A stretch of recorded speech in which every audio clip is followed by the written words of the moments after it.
नमस्कार प्रेक्षको हो, मी स्वाती गोडसे. आपण पाहताय न्यूज 18 लोकमत आणि लोकमत विशेष आमच्या खास कार्यक्रमात आपल्या सगळ्यांचं स्वागत. तर आज लोकमत विशेष मध्ये आपण स्पेशल रिपोर्ट बघणार आहोत तिबेटच्या सीमेवरून. भारताच्या शूर जवानांनी गलवान खोऱ्यात चीनी सैनिकांना अक्षरशः धूळ चारली आणि तेव्हापासूनच चीन पुरता बिथरलाय.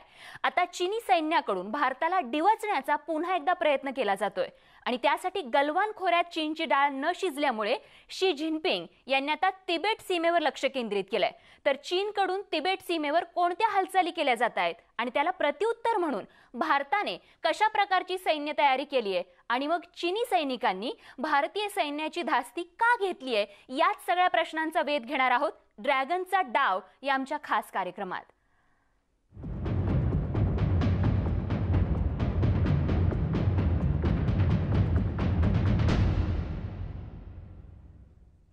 गलवानमधील हिंसक संघर्षानंतर भारतीय लष्कराने LACवर लक्ष केंद्रित केलंय.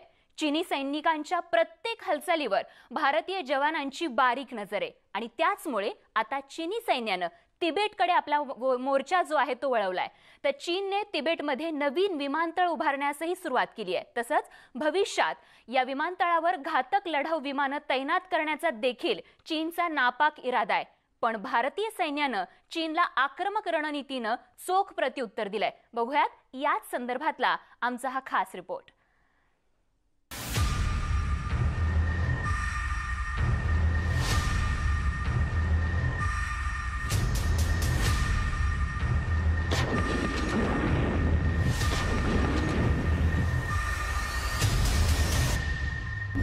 शी जिनपिंगची घातक खेळी, LACवर अणुबॉम्बर.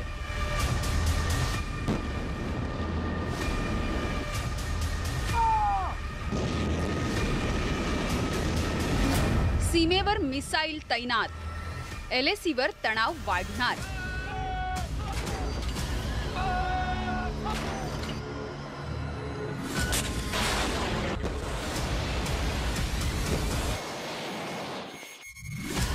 LACवरील तणाव निवळण्यासाठी भारताकडून प्रयत्न सुरू असतानाच चीनकडून वारंवार त्यामध्ये खोडा घालण्याचा प्रयत्न केला जातोय.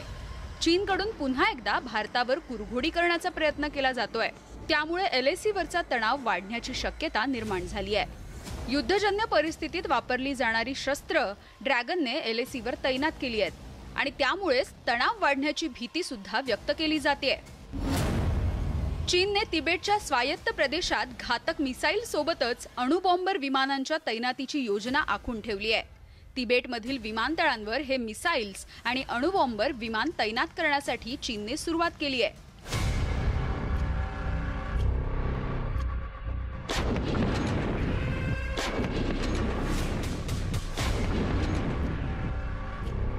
गलवानच्या हिंसक संघर्षानंतर चीनकडून या परिसरात आपली सैन्य शक्ती वाढवण्यासाठी भर दिला जात असल्याचा दावा अमेरिकेची संरक्षण विषयक वेबसाईट द ड्राईव्ह हिनं केलाय. गेल्या वर्षभरात भारतीय सीमेलगत चीनी लष्कराच्या हालचाली वाढल्यात. एवढंच नव्हे तर भारताला टक्कर देण्यासाठी चीनने आपल्या हवाई हद्दीत काही खास लढाऊ विमानं सुद्धा तैनात केली आहेत.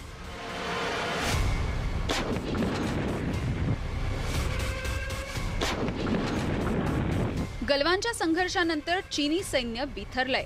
भारतीय सैनिकांनी गलवानमध्ये चीनी सैनिकांना धूळ चारल्यानंतरही चीनची खुमखुमी कायम असल्याचं उपग्रहाने टिपलेल्या छायाचित्रामधून पाहायला मिळतंय.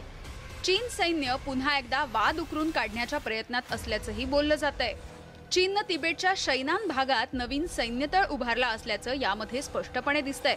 त्यामध्ये संरक्षक भिंत, शस्त्र साठवण्यासाठी जागा, भुयारी मार्ग, लष्करी यंत्रणा आणि संशयास्पद टेहाळणी चौक्या दिसून येत आहेत. चीनी सैन्याच्या या हालचालींच्या पार्श्वभूमीवर चीनला जशास तसं प्रत्युत्तर देण्यासाठी भारतीय सैन्याकडून उपाययोजना केल्या जात आहेत. अक्साई चीनपासून अरुणाचल प्रदेश पर्यंतच्या सीमेवर चीनी सैन्याच्या हालचाली आता वाढल्यात. या सीमावर्ती भागामध्ये चीनने नवीन लष्करी तळ, हेलिपोर्ट आणि रेल्वे मार्गाचं जाळं निर्माण करण्यासाठी सुरुवात केली आहे. सोबतच चीनच्या सैन्यानं तिबेटमधील आपल्या विमानतळांवर घातक मिसाईल्स तसंच अणुबॉम्बर्स तैनात करण्यासाठी सुद्धा सुरुवात केली आहे. ये एक किसी बड़े गेम प्लान का इंडिकेटर जरूर है और इंडिया जैसे देश को जो कि मालूम है कि इस तरह की तैनाती सिर्फ और सिर्फ इंडिया के खिलाफ है।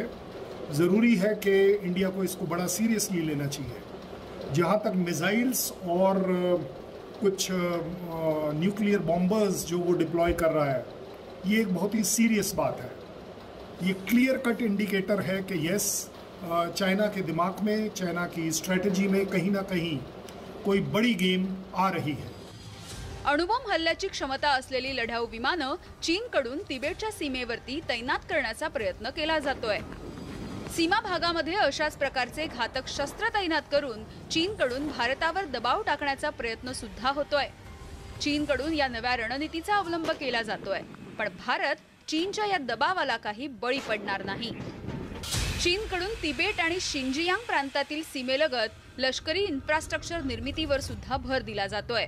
चीनच्या प्रत्युत्तरादाखल भारताने सुद्धा सीमावर्ती भागात सैनिकांच्या संख्येमध्ये वाढ केली। विशेष म्हणजे भारताने या भागात अत्याधुनिक अशी राफेल लढाऊ विमानं तैनात केली आहेत। त्याची चीननं चांगलीच धास्ती घेतली आहे। LAC सोबतच लडाखमध्ये चीनचा सामना करण्यासाठी भारताने अतिरिक्त स्ट्राईक कॉर्प्स सुद्धा तैनात केले आहेत। तसंच मथुरातील 1 स्ट्राईक कॉर्प्स ही लडाखच्या उत्तर सीमेवर धाडली आहेत। या व्यतिरिक्त 17 माउंटन स्ट्राईक कॉर्प्सला अतिरिक्त 10,000 जवान उपलब्ध करून देण्यात आले आहेत। विशेष म्हणजे त्यांच्यावर संपूर्ण उत्तर पूर्व राज्यांची जबाबदारी सोपवण्यात आली आहे। भारतीय हवाई दलाच्या राफेल सोबतच MiG-29 आणि Su-30 या लढाऊ विमानांची तुकडी उत्तर सीमेवरती सक्रिय झाली आहे। शिवाय या महिन्याच्या अखेरीला आणखी एक स्क्वॉड्रन सुद्धा या ऑपरेशन मध्ये सहभागी होणार आहे। चीनी सैन्याच्या प्रत्येक हालचालींवर भारतीय सैन्याची बारीक नजर आहे। त्यामुळे पायदळाकडून LAC वर पहिल्यांदाच K9 तोफा आणि M777 आर्टिलरी गन तैनात करण्यात आल्यात। भारत इस बात से काफ़ी सचेत है और अब हमने देखा है पिछले 5-7 सालों में, पहले हमारा बॉर्डर एरियाज चाइना के खिलाफ काफ़ी अंडर डेवलप्ड था। अब भारत ने भी अच्छी खासी डेवलपमेंट बॉर्डर एरियाज में करी है और उसका जीता जागता उदाहरण लेह लद्दाख में है, जहां चीन काफ़ी परेशानी में है कि आपने डेवलपमेंट बॉर्डर की तरफ इतनी ज़्यादा क्यों कर दी। करेक्ट स्टेप भारत का है कि बॉर्डर एरियाज पर डेवलपमेंट इतनी अच्छी होनी चाहिए कि चीन घबरा जाए। भारत आणि चीन दरम्यान LAC वर तणाव निवळण्यासाठी प्रयत्न करण्याची आवश्यकता असल्याचं मत चीनचे माजी सैन्य अधिकारी झाऊ बो यांनी नुकतंच व्यक्त केलंय। सीमेवर ज्या ठिकाणांवरून संघर्ष होण्याची शक्यता आहे अशा भागात बफर झोन तयार करण्याचा सल्ला सुद्धा त्यांनी दिलाय। भारताशी संघर्ष करणं चीनच्या हिताचं नसल्याचं मत सुद्धा झाऊ बो यांनी व्यक्त केलंय। पण चीनचे राष्ट्राध्यक्ष शी जिनपिंग यांच्याकडून विस्तारवादाला खतपाणी घातलं जात आहे।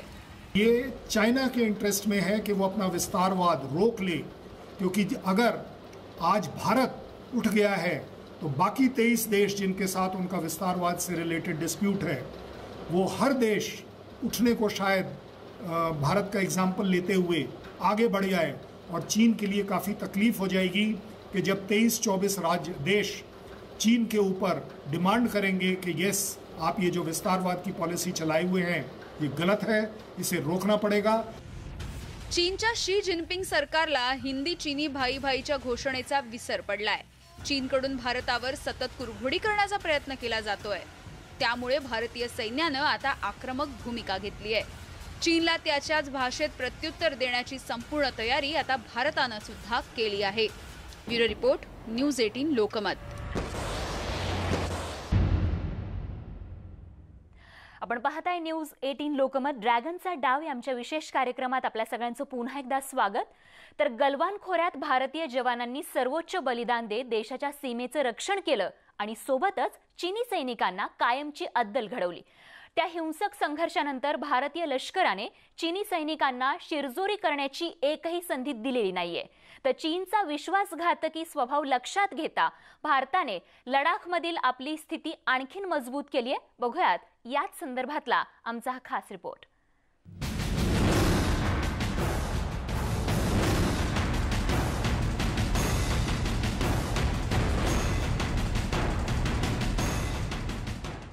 गेल्या वर्षी याच महिन्यात गलवान खोऱ्यात भारत आणि चीनी सैनिकांमध्ये हिंसक संघर्ष झाला होता। या संघर्षात भारताच्या वीर जवानांनी प्राणाची आहुती देत सीमेचं रक्षण केलं। तसं चीनी सैन्याचा डाव हाणून पाडला। या संघर्षात चीनचे 5 सैन्य अधिकारी ठार झाल्याचं चीननं मान्य केलंय। मात्र वास्तवात चीनच्या 30हून अधिक सैनिकांना भारतीय जवानांनी कंठस्नान घातलंय।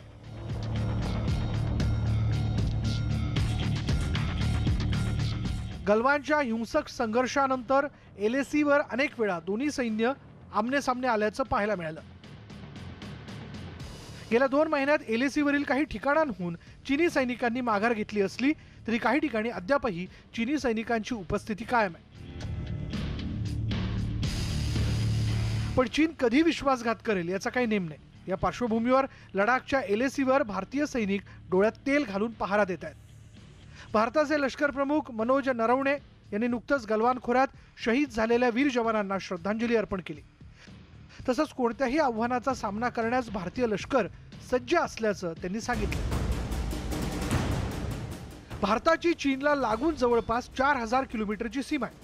लडाखच्या डोंगराळ भागात दीर्घकाळ युद्धाची परिस्थिती निर्माण झाल्यास त्याचा सामना करण्याची तयारी भारतीय लष्कराकडून करण्यात आली आहे। खरं तर गेल्या वर्षीच्या गलवान खोऱ्यातील हिंसक संघर्षानंतर चीनी सैनिकांनी भारतीय जवानांची चांगलीच धास्ती घेतली आहे। भारतीय लष्कराने आपली टँक रेजिमेंट मजबूत केली आहे। सध्याच्या घडीला लडाख आणि उत्तर पूर्व लगत असलेल्या LACवर भारतीय लष्कराची टँक रेजिमेंट तैनात करण्यात आली आहे। भारताचे T-90 आणि T-72 टँक पूर्व लडाखमध्ये चीनला सडेतोड प्रत्युत्तर देण्यास सज्ज आहेत। तर डोंगराळ भागात उपयुक्त असलेले हलके रणगाडे चीनकडे आहेत। आता भारतही अशा प्रकारच्या रणगाड्यांची खरेदी करणार आहे। संरक्षण मंत्री राजनाथ सिंह हे रशियाच्या दौऱ्यावरती असताना स्प्रूट रणगाडे खरेदीविषयी चर्चा करण्यात आली। वजनाने हलके असलेले रणगाडे भारताला देण्याची तयारी रशियानं दर्शवली आहे। रशियाचे स्प्रूट रणगाडे म्हटलं की चीनला घाम फुटतो, कारण स्प्रूट रणगाडा हा जगातील एकमेव एम्फिबियन्स रणगाडा म्हणून ओळखला जातो। तो जमिनीवरती धावतो तर पाण्यावर बोटीप्रमाणे तरंगतो। पाण्यातून जात असताना तोफ गोळ्यांचा मारा करण्याची क्षमताही या रणगाड्यात आहे। या रणगाड्यावर 125 किलोमीटरची गन असून गायडेड मिसाईल डागण्यास हा रणगाडा सक्षम आहे। कमी उंचीवरून उडणाऱ्या हेलिकॉप्टरवर मारा करण्यासाठी एक खास मशीन गन या रणगाड्यावरती बसवण्यात आले। या रणगाड्यात इंधन भरल्यावर तो जवळपास 500 किलोमीटर अंतर पार करतो। सैन्याकडे असलेल्या रायफल बदलण्यास सुरुवात करण्यात आली आहे। गलवान खोऱ्यातील हिंसक संघर्षानंतर भारतीय जवानांना जगातील सर्वात घातक अशी असॉल्ट रायफल देण्यात आली आहे। गेल्या 14 महिन्यांपासून भारतीय जवान सिग फॉर रायफल घेऊन LACवर पहारा देत आहेत। भारताने अमेरिकेकडून 1.5 लाख सिग फॉर रायफल खरेदी केल्या। या रायफल्स वजनाने हलक्या असून अचूक मारक क्षमता हे या रायफलचं वैशिष्ट्य आहे। या रायफलमधून 400 मीटर अंतरापर्यंत लक्ष्यभेद करणं शक्य आहे। पूर्व लडाखच्या पँगॉंग सरोवर परिसरात भारत आणि चीनी सैन्यादरम्यान वारंवार वाद झाल्याचं पाहायला मिळालं। चीनी सैनिकांकडून सरोवरातील भारतीय बोटींना धडक देण्याचे प्रकारही घडलेत। या पार्श्वभूमीवर भारतीय सैन्याला स्टीलच्या मजबूत बोटी दिल्या जाणार आहेत। या बोटी अत्याधुनिक असून स्टीलसह एका खास धातूचा वापर या बोटीत करण्यात आला आहे। त्यामध्ये संपर्क यंत्रणेसोबतच जवानांना बसण्यासाठी मुबलक जागाही उपलब्ध करून देण्यात आली आहे। गलवानच्या हिंसक संघर्षानंतर भारतीय लष्कराने लडाखमधील आपली ताकद अनेक पट वाढवली आहे। तर भविष्यात चीनने आगळीक करण्याचा प्रयत्न केल्यास त्याला जबर किंमत मोजावी लागणार आहे। Bureau report, news 18 Lokmat. आणि सीमेवरच्या स्पेशल रिपोर्टसह आज लोकमत विशेष आमच्या खास कार्यक्रमात वेळ झाली इथेच थांबण्याची। पण जाता जाता महत्त्वाची आठवण, आपल्या सगळ्यांच्या सुरक्षेच्या दृष्टीने अत्यंत महत्त्वाची, ती म्हणजे मास्क लावा आणि सुरक्षित राहा। आणि ताज्या बातम्यांसाठी बघत राहा न्यूज 18 लोकमत।